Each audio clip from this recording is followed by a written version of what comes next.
ओम श्री विष्णुवे नमः। ओम नमो भगवते वासुदेवाय।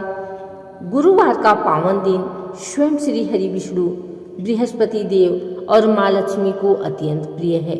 जो भक्त गुरुवार का व्रत करते हैं, कथा सुनते हैं, उनके जीवन में धन, ज्ञान, सुख, शांति और समृद्धि अस्थायी रूप से प्रवेश करती है। भक्तों, आज आप सुनने जा रहे हैं गुरुवार की ऐसी अद्भुत कहानी जिसने एक साधारण परिवार का जीवन बदल दिया। यह कथा केवल एक घटना नहीं, बल्कि भक्ति, सत्य, करुणा और ईश्वर की कृपा का दिव्य उदाहरण है। बहुत समय पहले की बात है। एक छोटे से कस्बे में एक परिवार रहता था। पति, पत्नी और 2 छोटे बच्चे। पति का नाम शांतिलाल था और पत्नी का नाम कुसुम। परिवार बहुत सीधा साधा था, पर अत्यंत गरीब। घर में रोज की रोटी कभी कभी मुश्किल से बन पाती थी। फिर भी कुसुम हर गुरुवार को व्रत रखती, पानी भी केवल शाम को पीती और पूरे दिन श्री हरि विष्णु की भजन गाती। वह कहती, गुरुवार का व्रत बहुत फलदायी होता है। श्री हरि और बृहस्पति देव हमारे जीवन की सभी बाधाएं दूर करेंगे। शांतिलाल कभी कभी कहता, कुसुम, भगवान को क्या हमारी गरीबी नहीं दिखाई देती? कुसुम मुस्कुरा देती, भगवान देर करते हैं, अंधेर नहीं, कोई न कोई संकेत जरूर मिलेगा। एक गुरुवार की सुबह कुसुम व्रत करके पूजा की तैयारी कर रही थी। तभी दरवाजे पर दस्तक हुई। दरवाजा खोलकर देखा तो एक वृद्ध तेजस्वी ब्राह्मण खड़े थे। साधारण सफेद वस्त्र, चमकता हुआ मुख और कृपा से भरी आंखें। उन्होंने धीरे से कहा, बेटी, मार्ग में भूखा प्यासा हूँ, क्या थोड़ी सी छाछ या पानी मिल सकता है? कुसुम ने बिना सोचे कहा, ब्राह्मण देव, मेरे घर में बहुत कुछ नहीं है, लेकिन जो भी है वह आपका है। घर में बचा हुआ थोड़ा सा आटा था। कुसुम ने वही आटा गूंथकर ब्राह्मण के लिए रोटियां बनाई। खुद पूरे दिन व्रत होने के कारण वह भूखी थी, फिर भी उसने ब्राह्मण को पूरा भोजन कराया। ब्राह्मण ने मुस्कुराते हुए कहा, बेटी, तुम्हारी सेवा व्यर्थ नहीं जाएगी, भगवान तुम्हें बहुत जल्द फल देंगे। यह कहकर वह अचानक गायब हो गए। कुसुम स्तब्ध रह गई। यह कोई साधारण ब्राह्मण नहीं थे, अवश्य कोई देवता थे।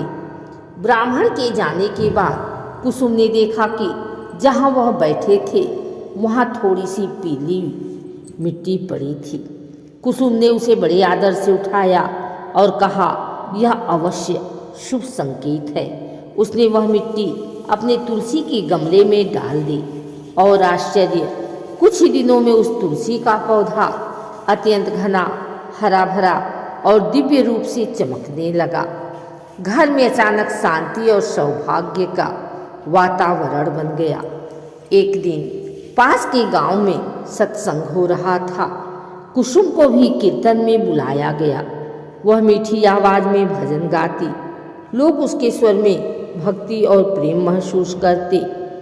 भजन सुनने वालों में एक बड़े सेठ भी थे, जो बहुत धर्मात्मा और उदार हृदय वाले थे। उन्होंने कुसुम को बुलाकर कहा, बेटी, तुम इतनी मधुर भक्ति से गाती हो, क्या तुम हमारे मंदिर में हर गुरुवार कथा कीर्तन करोगी? इसके बदले हम तुम्हें मासिक वेतन देंगे। यह सुनकर कुसुम की आंखें भर आई। वह बोली, यह सब भगवान की कृपा है। अब घर में धीरे धीरे आय बढ़ने लगी। शांतिलाल को व्यापार से लाभ होने लगा। बच्चे पढ़ने लगे और घर में समृद्धि आने लगी। एक रात कुसुम ने स्वप्न में वही दिव्य ब्राह्मण देखे। उनका रूप इस बार सूर्य की तरह चमक रहा था। उन्होंने कहा, बेटी, मैं वही हूँ जो तुम्हारे घर भोजन करने आया था। मैं बृहस्पति देव हूँ। तुम्हारी सेवा भक्ति और निष्ठा से प्रसन्न होकर मैंने तुम्हारे घर में सौभाग्य स्थापित किया है। जो भी स्त्री पुरुष गुरुवार का व्रत श्रद्धा से करते हैं उन्हें धन, बुद्धि, संतति और सुख की प्राप्ति होती है। कुसुम हाथ जोड़कर खड़ी रहे। बृहस्पति देव बोले, तुम्हारी कहानी उन सब के लिए प्रेरणा बनेगी जो भक्ति, दया और सेवा की महिमा को समझाते हैं। स्वप्न यही समाप्त हो गया। कुछ ही महीनों में गरीब परिवार अमीर हो गया। शांतिलाल का दुकान शहर में मशहूर हो गया। बच्चे विद्यमान बने। घर में किसी चीज की कमी नहीं रही। हर गुरुवार उनके घर में कीर्तन, दीपक और प्रसाद की सुगंध फैलने लगी और गांव के लोग कहते, यह सब गुरुवार के व्रत और भक्ति का फल है। कुसुम कहती, नहीं, यह फल है सच्चे हृदय, सेवा और दया का।